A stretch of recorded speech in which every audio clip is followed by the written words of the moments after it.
안녕하세요 여러분, 세상 돌아보기입니다. 오늘은 25년 1월 24일이고 금요일입니다. 최근에 트럼프가 취임하고 나서 북한과의 관계 개선에 대한 이야기가 끊임없이 나오고 있어요. 그것도 단계를 하나씩 올려가면서.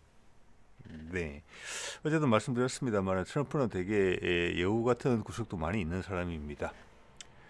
그래서 바이든과 달리 되게 어떤 충동적인 이런 행동을 잘 하지 않아요. 결정은. 네, 그래서 오히려 파악하기 쉬운 부분이 있다. 이런 말씀을 드렸죠.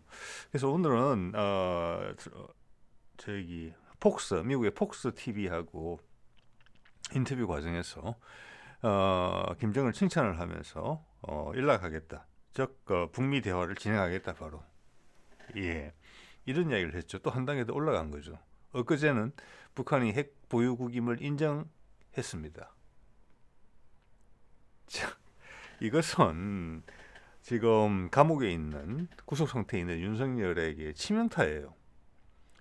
그가 그의 정치적 노선에 대해서는 국민 모두 잘 알고 있고, 거기에 지금 트럼프가 진행하는 방향은, 힘이 짱짱하게 붙어 있는 트럼프가 진행하는 방향은 정반대에 있다는 것 이시고, 참수 부대를 보내서 목을 따겠다고 했던 김정은과 만나겠다 칭찬을 하면서. 그러면 누군가 기자가 트럼프한테 윤석열에 대해서 어떻게 생각하느냐, 김정은은 똑똑하다 했는데 뭐라고 할 것 같습니까? 자, 이 영상 보시고 한번 생각해 보시기 바랍니다. 또 하나의 윤석열의 문제는 개인의 정책적 노선과 정반대에 있다는 것뿐만 아니라 지금 궁지에 물려 있는 그가 살아나려고 발버둥을 치고 있는데, 발버둥을 칠수록 더 수렁 속에 빠지는 그런 희한한 형국이 돼 있죠. 자, 그의 지지 세력으로 지금 대표되는 정광훈 세력, 이 크게 타격을 받을 수가 있어요. 왜?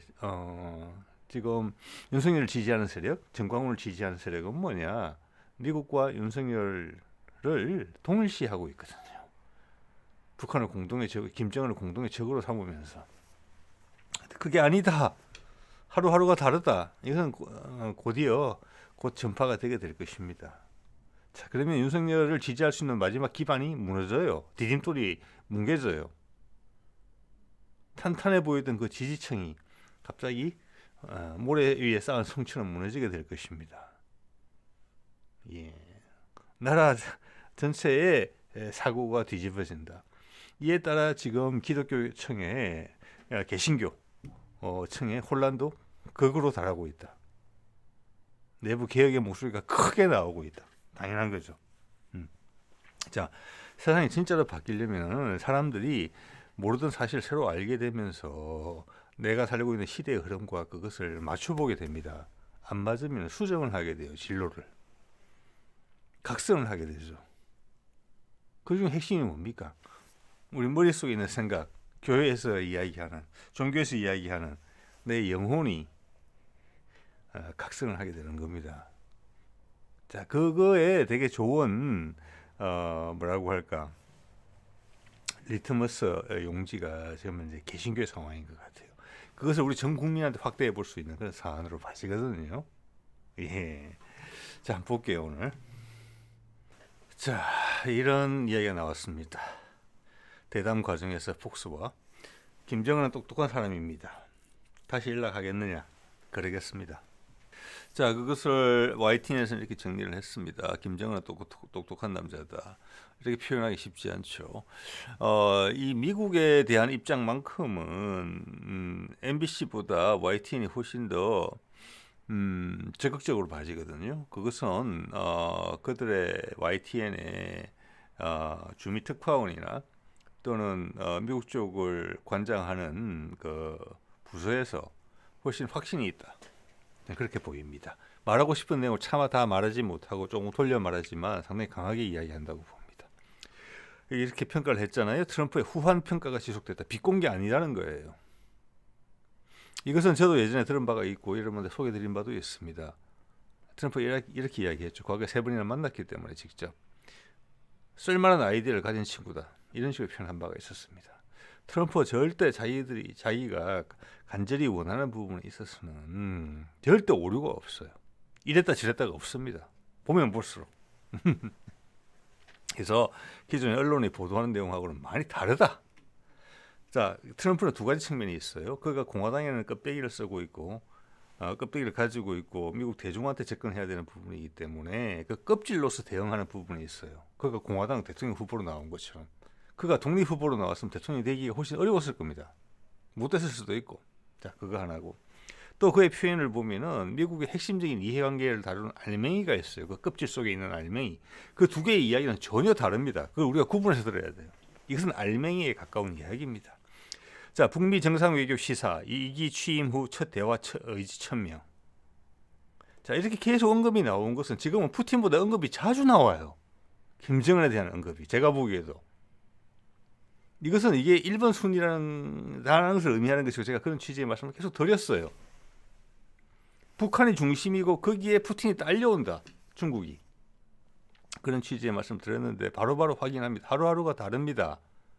그래서 트럼프가 대북 친화 반열을 한 것을 계속 우리 국내 언론에서 보도를 많이 안 하지만 내심 알고 있었기 때문에 다른 우선순위에 밀려서 북한과의 대화는 그래야만 좀 늦어질 것 같다. 이런 의사표현이 있어 왔거든요. 그것은 뭐와 똑같으냐 하면은 트럼프의 본심을 굳이 알고자 하는 의도보다는 해리스가 트럼프한테 선거에서 미국 대선에서 이길 거라고 계속 믿고 싶고 그게 관련된 보도만 찾아서 우리 한국에 전달하던 그 마음과 똑같은 것입니다. 그게 현재 윤석열의 마음가짐과 똑같은 것이고요. 자, 그게 아님을 이야기했다는 거. 그런 면에서 같은 보도를 한 MBC보다 제가 MBC와 YTN 두 개를 보도를 봤습니다. 이 똑같은 사안에 대해서 YTN 보도가 훨씬 전격적이고 정확합니다. 대화 의지 천명했다. 이건 신속하게 한다는 것입니다. 탄력이 붙어 있을 때, 뒤에 절대 뒤로 안 밀려 있다. 그래서 제가 어제도 말씀드렸습니다. 트럼프는 지금 한국의 상황에 대해서 잘 파악하고 있다. 트럼프라는 사람에 대해, 윤석열이라는 사람에 대해서도. 그리고 그가 언제 탄핵될지 헌법적인 절차에 따라서 신속하게 하는 게 미국의 이해관계에 부합하다고 이전 정부에서 국가안보보좌관 이야기를 했던 것처럼 한국의 새로운 대통령이 언제 등장하는지까지 계산에 넣고 있을 거예요. 4월 말이나 5월 초. 그만큼 중요한 우선순위를 부여받고 있다는 겁니다. 대북 문제가. 자, 이게 그런 내용이네요. 외교 우선순위가 우크라이나, 중동, 그 다음에 북한으로 생각이 됐었는데 북한이 오히려 앞서고 있다. 자, 여기서 저 YTN의 이 통찰력이라고 할까요? 이런 부분을 칭찬드리고 싶습니다. 우크라이나전 종전 협상 위에서 북미 대화 이용 관측도. 이게 저희 채널에서 세상 돌아보기 채널에서 계속 말씀드리는 부분이죠. 우크라이나전과 북미 종전은 서로 커플링돼 있다. 동기화돼 있다. 오히려 북한이 더 중요하다. 오늘 슬라이드 몇 개 더 보시면 그런 느낌을 더 가지시게 될 겁니다. 예. 자, 그래서 이거는 상당한 부분이라고 생각합니다. 언론에서 이런 표현을 본 것은 처음입니다. 북미 대화의 이용. 우크라이나 종전 협상 위해서 북미 대화 이용. 제 말은 이렇죠. 북미 대화를 위해서 우크라이나전 이용. 종전은. 양쪽 다 종전이에요. 그럼 향후 미국의 이해관계와 러시아 이해관계, 세계의 판도 변화를 봤을 때 우크라이나 나라보다 한반도에서의 소통, 북한과의 미국과의 화해, 그리고 러시아의 미래 계획, 우크라이나와 북한 중에 누가 더 중요하겠습니까? 북한이 훨씬 중요하죠. 당연히. 그런데 지금 북한과의 교류에 절대 반대하던 또 거기에 반대하기 위해서 준비도 채야 되지 않은 불법적인 비상계엄을 발동한 남한의 대통령에 대해서 트럼프가 어떻게 생각하겠습니까? 그가 어떻게든 빠져나와가지고 또는 그를 지지하는 세력과 함께 군자에 다시 올라서 한국이라는 나라를 지배하기를 절대 원하겠습니까? 완전히 반대겠지요. 자, 이런 면에서 어제도 말씀드렸지만 윤석열은 빠져나올 수가 없다라는 말씀을 드리는 겁니다. 그렇기 때문에 윤석열이 준비가 안 된 상태에서 트럼프가 취임하기 전에 벌써 결이 다르잖아요. 바이든 때하고 지금 트럼프 때랑은 하루에 한마디씩 하는 셈이에요. 북한에 대해서. 어제도 말씀드렸죠. 그래도 세계 전 정상이 트럼프와 전화하기를 원해요. 자기 현안을 이야기하려고 하겠죠. 그래서 1분씩으로 끊었다잖아요. 근데 북한에 대한 이야기를 하루에 한 번씩 하고 있어요. 녹화 방송까지 하면서 뒤에 또 나옵니다. 이런 그의 제한된 시간 속에서도 이렇게 반복적으로 입장이 나온다. 입장이 나올 때마다 한 개씩 진전한다. 이것을 일부러 이야기를 해서 공론화하겠다는 거예요. 밀실에서 타협을 하겠다는 게 아니고 이것은 스케일이 크게 한다는 것입니다. 미국 국민들을 대상으로 하는 것뿐만이 아니라 미국의 많은 사람들은 요즘은 뭐 한국 K-팝, K-문화 때문에 한류 때문에 많이 알게 됐지만 사실 10년 전만 하더라도 한국이 어디에 붙어 있는지 모르는 미국 사람들이 상당히 많았습니다. 설득해도 돼요. 그렇지만 이걸 계속 공론화시키고 미국뿐만이 아니라 전 세계에서 이걸 공론화시키고 있거든요. 이건 의도가 있는 거예요, 트럼프가. 이것을 최대한 활용하겠다는 것이고 여기에 걸려서 같이 따라 올라오는 것이 많다는 거예요. 뭐 어제도 말씀드렸지만 러시아와의 관계 개선, 그리고 새로운 투자처 발굴, 북한, 러시아와의 우크라이나에서 화해. 그거는 미국 자체가 지금 전체적인 전망을 봤을 때는 나토는 붕괴되게 돼 있어요. 그래서 그 새로운 나토에서 미국이 발을 빼게 되면은 유럽 쪽에서의 정치적 이해관계를 벗어나는 것이고 거기에 이때까지 미국이 이제 더 이상 트럼프의 입장에서는 경제적으로 크게 덕볼 건 없다는 거거든요. 우크라이나도 미국이 해줄 게 별로 없어요. 즉 유럽에서는 별로 건질 게 없다는 거예요. 오히려 나토가 사라지고 기존의 유럽 국가들이 러시아와 연계가 되고 그 연계가 최고로 활성화되려면 동북아랑 연결이 돼야 돼요. 거기 있어서 러시아랑 중국이 경쟁을 하는 입장이 되어 있거든요.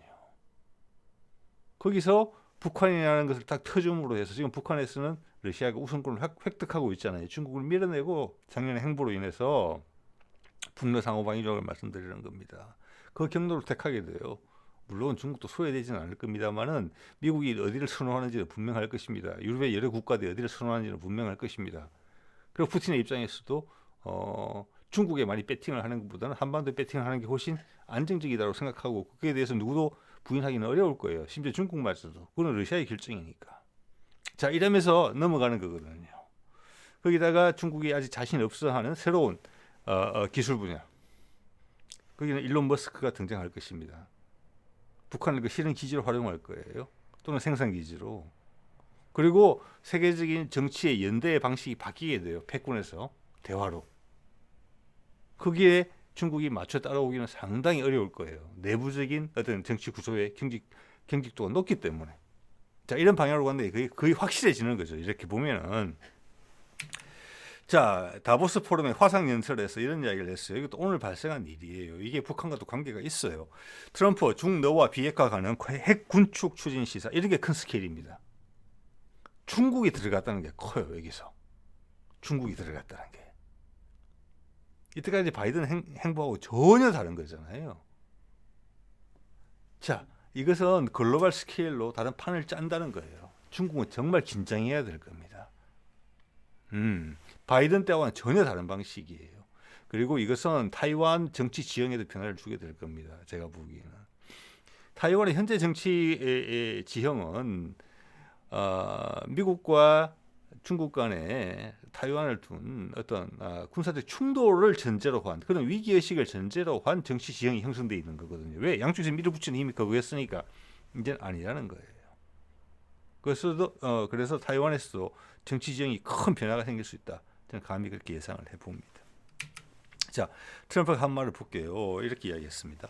푸틴이 예전에 자기가 트럼프 일기에서 핵무기 군축 아이디어에 찬성했다. 저는 찬성했으리라고 충분히 봅니다. 트럼프가 많이 빠져나왔죠, 거기서. 그때랑 지금 트럼프가 생각이 많이 바뀌었다는 겁니다. 그때 뭐 중거리 핵무기 서로 관리하자는 그런 협약에서도 빠져나왔죠. 왜? 중국을 견제하기 위해서. 중국은 핵무기를 늘리는데 미국은 러시아와의 그 협정 때문에 핵무기를 못 만든다. 그래서 빠져나온 거예요. 지금 입장이 바뀌었다는 거예요. 이제 그게 아니다. 그걸 전체로 한꺼번에 묶어야 되겠다. 엄청난 발상의 전환이 발생했다는 거예요. 자, 그렇게 된다면 나머지 국가들도 따라했을 것이고 중국도 따라갔을 겁니다. 이거는 자기에 대한 반성이에요. 그때는 중국을 적으로 생각했어요. 우리가 핵무기로서 늘 압도한다. 이제 그게 아니라는 겁니다. 사실 아닐 거예요. 중국도 이 아이디어를 좋아했어요. 이건 자기 변명인 것 같고요. 자, 그다음 두 번째 칸에 좀 더 구체적인 현실 인식이 나오죠. 중국이 현재는 우리보다 훨씬 더 적은 핵무기를 보유하고 있지만 5년 내로 우리를 따라잡을 겁니다. 이겁니다. 북한에 대해서도 이야기했잖아요. 북한이 핵무기 보유국임을 인정한다는 것은 북한의 핵무기가 미국의 실제적인 위협이라는 걸 인정하는 거거든요. 또한 전쟁 종료, 이 전쟁 우크라이나 전쟁 종료를 이야기합니다. 예. 자, 제가 봐도 트럼프가 이런 제안을 한다면은 러시아, 중국 동참할 거라고 봅니다. 근데 여기서 그 지도력을 말을 누가 먼저 꺼내느냐. 예. 트럼프가 먼저 꺼낸다는 게 상당히 의미 있는 일이죠. 이걸 활용하려고 해요. 그게 맨 마지막에 있는 메시지 핵심이라고 봅니다. 우크라이나 전쟁 종료를 위해서 중국의 협조 필요하다. 이것은 저로 하여금 좀 생각을 하게 만들었습니다. 자, 중국이 러시아의 우크라이나 침공에 대해서 반대하지 않고 있는 것은 분명하지만 중국이 없이 우크라이나 전쟁을 러시아가 수행하지 못하느냐? 그건 또 절대 아니거든요. 제가 보기엔 정치적, 외교적 지원만을 하고 있을 따름으로 보인단 말이에요. 그런데 이게 중국 협조가 필요하다? 예, 이것은 저는 이렇게 생각을 합니다. 여러분 한번 생각해 보십시오. 여기서 큰 맥락에서 비핵화로 가자는 것으로 우크라이나 전쟁을 마무리 지으려고 한다고 생각합니다. 우크라이나 제가 예전에 말씀을 드렸지만 한반도의 북미 종전선을 어떻게 활용할 것이냐. 우크라이나 전쟁은 미국이 패한 전쟁이란 말이에요. 미국의 전쟁이기 때문에 패했고 거기서 빠져나올 때 체면을 구기고 싶지 않아요. 그럼 다른 큰 것으로 그것을 감춰야 된다. 세계 이론이. 근데 트럼프가 당선됐어요. 그래서 그게 북미 종전선일 거다. 저는 여전히 그게 유효하다고 봐요. 그러면 이 중국 이야기에 나온 것은 북미 종전선의 판을 키우기 위해서 나온 거예요. 이게 뭐냐? 북한의 비핵화뿐만이 아니라 중국의 비핵화, 러시아의 비핵화까지 같이 엮으려고 한다는 거예요. 그래서 1차적으로 중국이 북한의 비핵화, 또 비핵화 후에 북한이 미국과 연대되는 것에 대해서 반대할 명분을 안 주겠다는 거예요. 그래서 북러 상호 방위 조약을 통해서 북한이 개방화되면 우선적으로 순위를 부여받게 될 것은 그와 종전선언을 해준 미국, 그다음 러시아예요. 자, 저는 이거 아주 큰 그림이라고 생각합니다. 러시아가 북한에 들였던 공, 그리고 푸틴이 제시했던 방향. 그렇지만 러시아는 지금 전 세계 전면에 나설 수는 없거든요. 자, 미국, 중국 다음에 좀 처지는 3위의 영향력을 가지고 있단 말이에요. 그래서 제 채널에서 여러 번 말씀드렸습니다만은 푸틴 나는 그늘에 있어줄게. 모든 영광은 미국이 받아라. 바이든은 감히 그렇게 하지 못했죠. 갈등은 있었지만 트럼프는 그것을 최대한 활용해서 가겠다는 겁니다. 예. 이러면 이제 그 그림은 이제 확실해졌다고 보고요. 자, 반면에 우리 윤석열은 왼쪽에 경찰에서 김성훈 경호차장을 에 대해서 구속영장을 재신청했어요. 이거는 나올 가능성은 높다고 봅니다. 저는 김성훈 경호차장을 굳이 지금 이제 내부에서 문제가 생기는 거잖아요. 경호처 문제가. 김성훈 차장의 구속영장이 검찰에서 이렇게 거절한 이유는 저는 기본적으로 김건희 때문이라고 생각합니다. 경호차장이 김건희가 비하폰을 쓰고 있다는 것을 부인하지 못했죠. 그녀가 왜 비하폰을 씁니까? 도청이 안 되는. 자, 그리고 지금 전체적인 분위기로 봤을 때는 검찰은 그 정도는 해준다. 그렇기 때문에 지금 공수처에서 접견 금지를 시켜놓은 겁니다. 윤석열한테 변호인 외에는 못 만나게 해놓은 거예요. 여기에 대한 대응이라고 보거든요. 자, 이걸 다시 신청했다. 그렇지만 검찰이 그렇다고 해서 윤석열을 100% 도와주느냐? 저는 그렇지도 않다고 봐요. 이 지금 분위기 보세요. 트럼프 이야기, 국내의 분위기. 자, 오늘 귀성 인파에 대한 인사를 하려고 국민의힘에서는 서울역, 자, 민주당에서는 아마 고속터미널 간 것 같아요. 저 양쪽의 동영상을 다 봤습니다. 국민의힘은 사람들이 짜증을 냈어요. 귀성객들이 외면하는 모습이 역력했어요. 강력한 비난도 나왔어요. 그래서 계획했던 것보다 훨씬 짧게 접고 들어갔어요. 이런 거 한번 찾아보십시오. 다만 또한 반대로 민주당이 거기는 이제 이재명도 갔지요. 거기는 분위기가 완전히 달랐습니다. 양쪽이. 자, 그것을 공무원들이 이 정권이 누구한테 넘어갈까 이게 초미의 관심사란 말이에요. 거기에 대한 촉은 대단해요. 그래서 이건 제 추정입니다만은 검찰이 마지막으로 해줄 수 있었던 어떤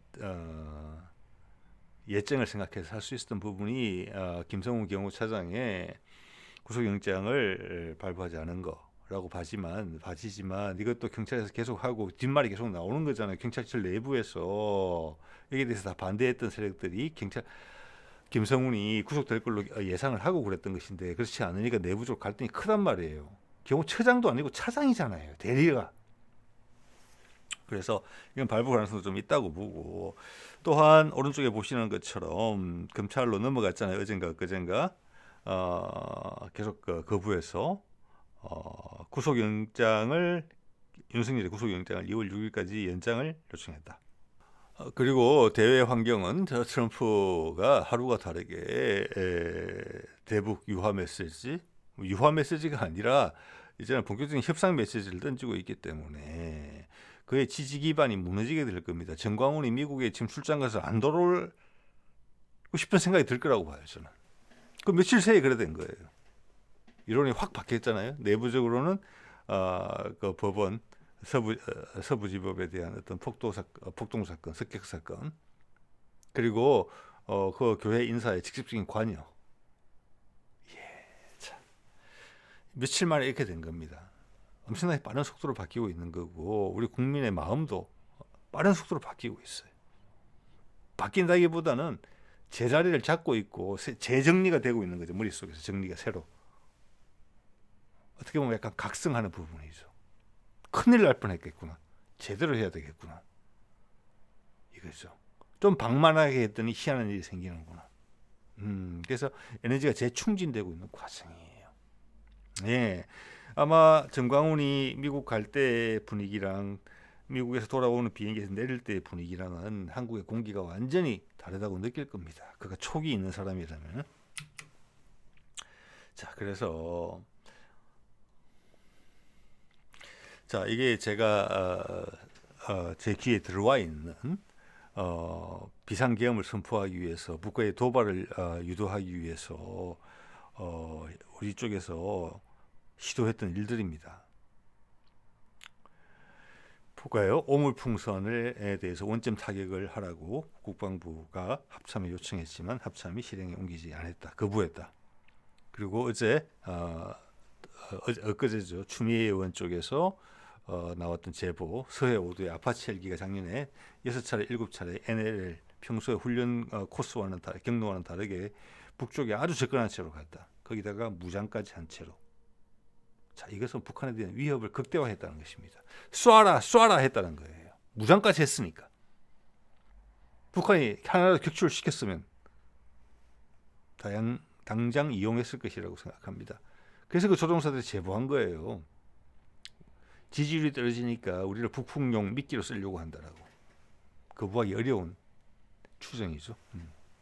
또한 이건 MBC 보도를 통해서 나왔던 서해 5도 NLL 근처에서 대규모 포격 훈련을 했다. K9 자주포와 천무 다연장을 이용해서 몇백 발을 쏘았다. 그것도 한 2차례 정도. NLL 쪽으로. 예전 같았으면 당연히 북한에 대응이 있었어야 되는 것이다. 대응이 없었다. 자, 평양 상공에 무인기까지 투입해서 삐라 살포까지 했죠. 이러니까 바로 미국에서 우리 동아시아를 담당하고 있는 커터 캠벨 부장관이 바로 날라왔죠. 네. 그다음 확성기 방송 대북 삐라 보내고 대북 단체가 확성기 방송 시작했고 남북 군사 합의 파기했고 대북 삐라 풍선을 대북 단체가 못 보내게 되니까 군에서도 보냈던 것으로 지금 의심을 받고 있어요. 이런 모든 것에 북한이 대응을 안 했다. 이것은 뭐에 대한 기대 때문일까요? 트럼프가 당선되면은 관계 개선으로 들어간다는 것을 알고 있었기 때문에 참은 것이고 예전과는 다르게 중국이 혼자서 깔짝댔으면 북한이 흥분했을 수 있어요. 그렇지만은 북러 상호 방위 조약을 통해서 러시아는 푸틴이 공언하는 것처럼 핵심적인 사안에 대해서는 미국 CIA와 계속 이야기를 나누고 있다. 러시아의 첩보부가. 그게 지금 북한과도 연결돼 있다. 그래서 자제했다. 즉 이것은 윤석열의 패배다. 트럼프의 승리, 대선 승리, 그리고 취임이 다가오자. 취임 되니까 이런 일이 생기잖아요. 지금 오늘 말씀드린 내용, 어제 그제 말씀드렸던 내용들이. 그래서 근데 북한은 대응하지 않는다. 그래서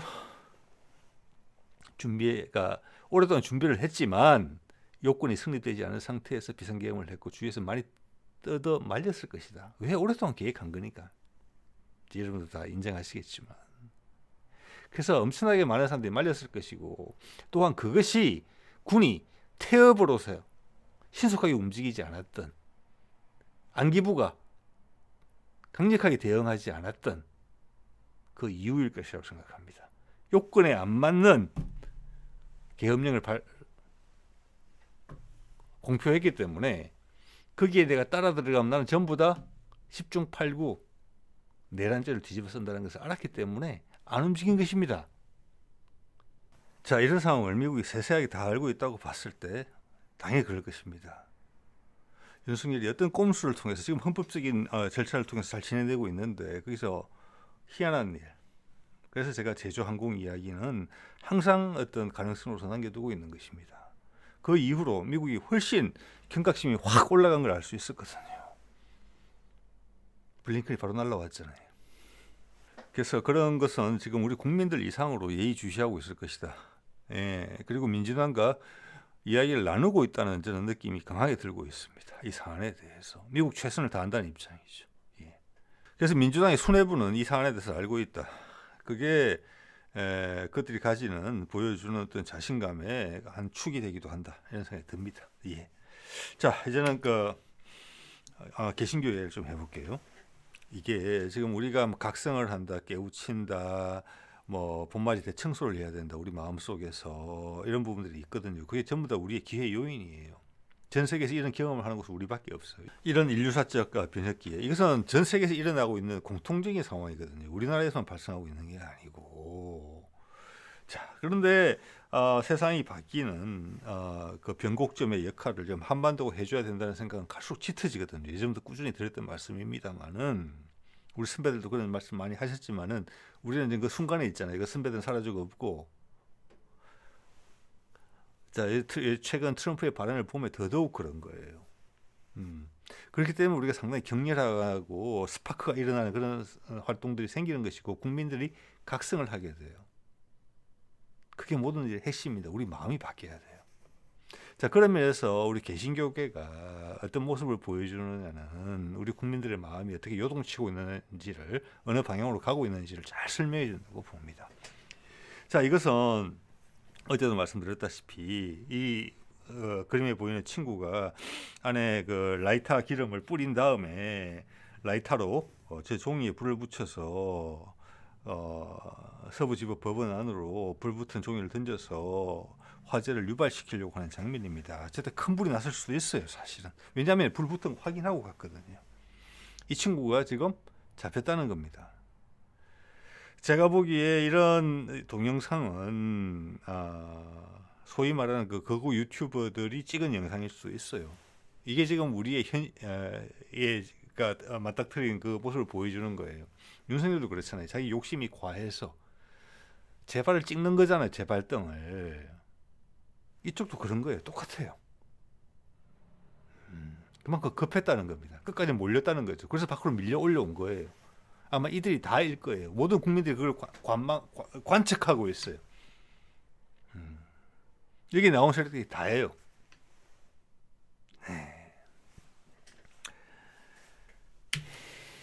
자, 이 사람이죠. 체포됐다고 그래요. 거구 성향 개신교 활동한 2006년생. 언뜻 화면으로 잡히는 것보다는 어리네요. 개신교 활동한 2006년생. 자, 그래서 교회 다니는 일배, 이런 교집합이 생긴다고 저는 생각을 합니다. 며칠 전에 나왔던 보도죠. 그때 내부로 들어가서 잡혔던 사람들 기준으로 처음에 잡혔던 사람들 기준으로 70, 80%가 아, 개신교다. 근데 추가로 잡힌 사람이 뭡니까? 어제 정광훈 목사 교회에 있었던 그 전도사, 그리고 오늘 이 방화 시도범, 이것도 교회죠. 이게 뭘 의미하는 거겠습니까? 기성의 개신교에서 이게 대해서 아무런 이야기가 없다면은 이미 썩어 문드러진 거죠. 그 정도는 아니겠죠. 예.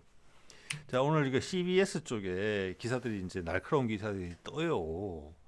자, 이런 기사까지 뜨더라고요. 이건 어떻게 보면 정강훈한테는 상당히 자극적인 표현이거든요. 전국에 있는 개신교도들한테 알려주는 거예요. 이런 표현을 했다는 거 아니에요? 하나님 꼼짝마, 하나님 까불면 나한테 죽어. 이 종교인이 제가 보더라도 이건 상당히 과한 표현이다. 네. 그래서 지금 기독교 개신교 내에서는 서부지법 습격 사건을 바탕으로 해서 많은 각성의 목소리가 나오고 있는 것 같아요. 소수지만.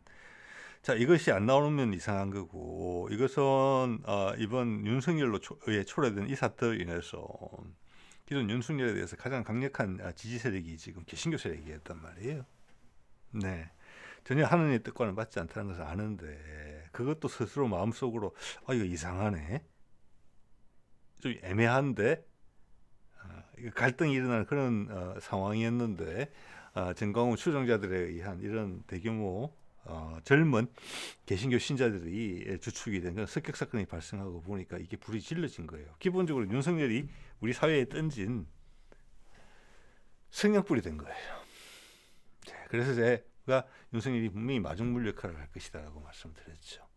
이런 계기가 없었으면 내부에는 각성이 나오기는 하겠습니까?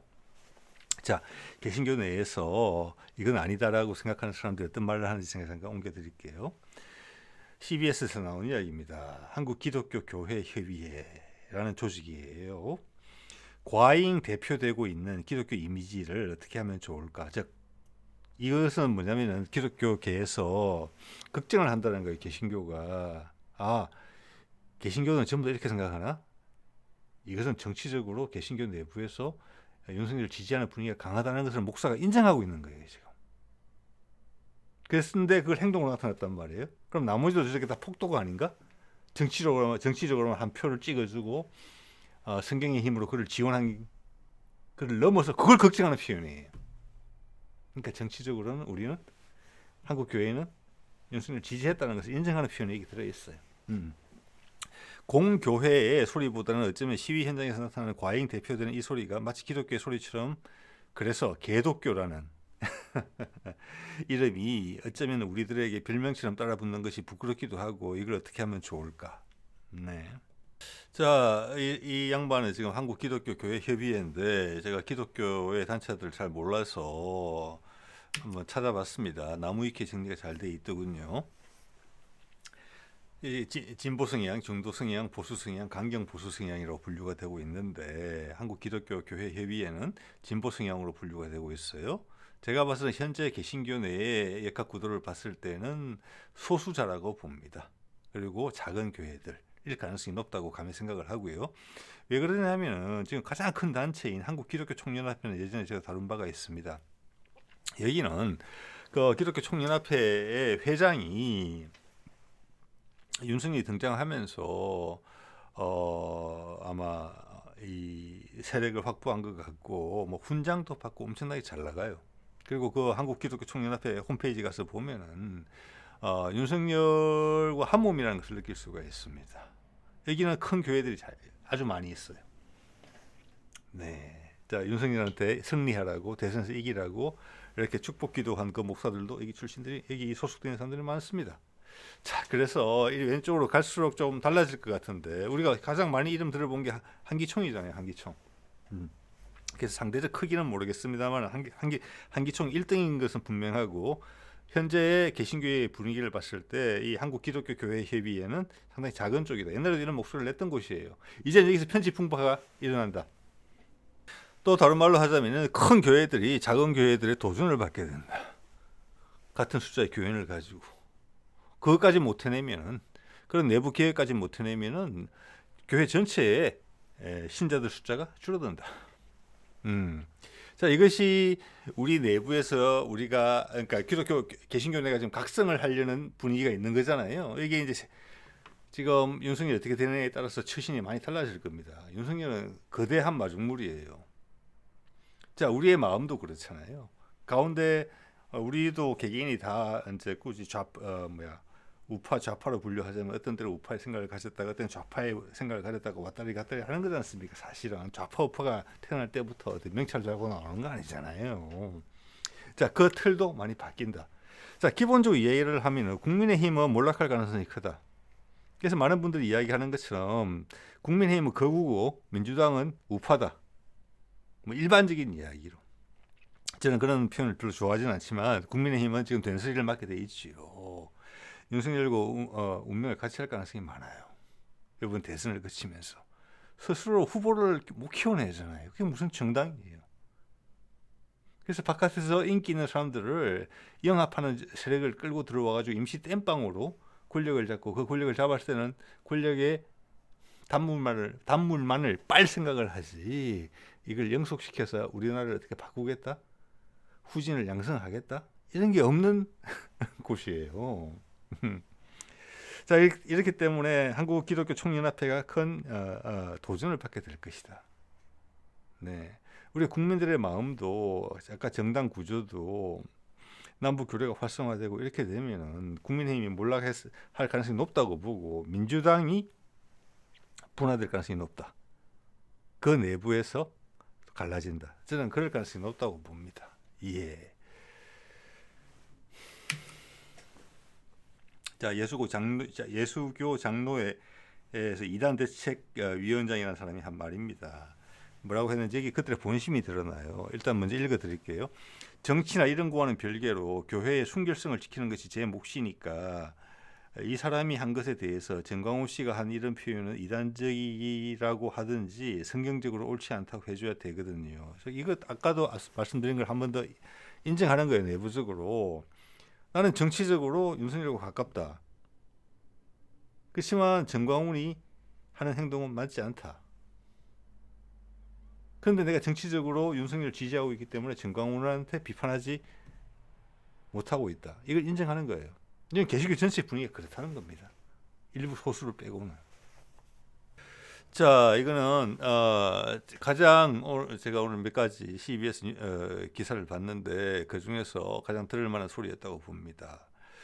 자, 허호익 목사라는 사람인데요. 이런 말을 했습니다.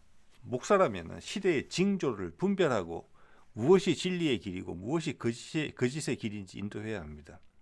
그런데 다수의 목사들은 소경이 소경을 인도하는, 장님이 장님을 인도하는 어리석은 짓을 범하고 있습니다. 밤낮 거짓을 일삼는, 입만 열면 거짓말을 하는 세력들이 누구인지 분명히 지적해야 합니다. 진리와 거짓이 싸울 때 진리 편에 서야 합니다. 네, 들을 만한 이야기라고 보고요. 저는 이 사람이 하는 말 속에 어디에도 성경이라는 말이 안 나오고 하느님이라는 표현이 안 나온다는 점에서 여러분들 소개드리고 싶었습니다. 어제 제가 말씀드렸습니다. 제 개인적인 생각입니다만은 예술이나 철학이나 종교의 목적은 동일하다. 나의 영혼 또는 인격을 갈고 다듬는 거예요. 그래서 혼자 설 수 있게 세파에 흔들리지 않고 그러다 보면 다른 사람한테 영향을 줘서 이웃을 세상을 선한 방향으로 또는 중생을 이끌어가는 거죠. 신과 내가 교감하는 거죠. 그 신과 대화하기 위해서 내가 준비를 하는 것이죠. 그게 불교에서는 또 우리나라에서 많이 쓰는 돌을 닦는 거죠. 내 영혼을 거기다가 맡겨놓는 게 아니고 내 영혼이 얼마나 건강하고 튼튼하고 순결해지는지를 내 노력을 통해서 그거와 무관하게 나는 무조건 혜택만 받는다 이런 게 아니고 그래서 소개드리고 싶었습니다. 하느님이라는 말이 없잖아요. 아까 정강훈은 하느님 나한테 까불면 혼나 이렇게 이야기하잖아요. 네, 하느님 파리가 없는 거예요. 이게 교회나 모든 종교의 원래 목적이에요. 이렇게 말하는 게 그죠? 그런 영혼을 갈고 다듬어서 우뚝 솟은 사람들이 세상에 진리와 거짓이 싸울 때 당연히 진리 편에 서야 되는 거 아닙니까? 예. 자, 이것이 최근에 어제도 소개드렸습니다만 사회 대개혁의 기회다라고 우리가 생각하는 그룹들이 나온다는 것은 엄청나게 바람직하고 우리의 스케일이 엄청나게 커지고 있다 이런 말씀을 드린 적이 있어요. 자, 그걸 오늘 이걸 보고 한번 더 확인을 했습니다. 자, 배드민턴 협회에서 그때 안세형이죠. 프랑스 올림픽 금메달리스트이기도 하고 절대적 강자입니다. 세계 배드민턴 여자 단식에 쓴소리를 했죠. 자, 이때까지 양이 주도하는 세상에서는 회장, 두목이 최고예요. 나머지는 소모품이잖아요. 예, 저도 과거에 제 주변에 60년대, 70년대 뭐 이럴 때 국가대표를 하신 분을 알고 있었기 때문에 그리고 제가 예전에 미국에 있을 때 우리나라 국가대표 양궁 선수단이 미국의 대회에 참석했을 때 제가 통역을 해서 제가 거기 코치들, 감독님들, 선수들하고 며칠 같이 지낸 적도 있습니다. 많은 얘기를 듣거든요. 그런 세상에 대해서 반기를 들은 거죠. 여자 선수가.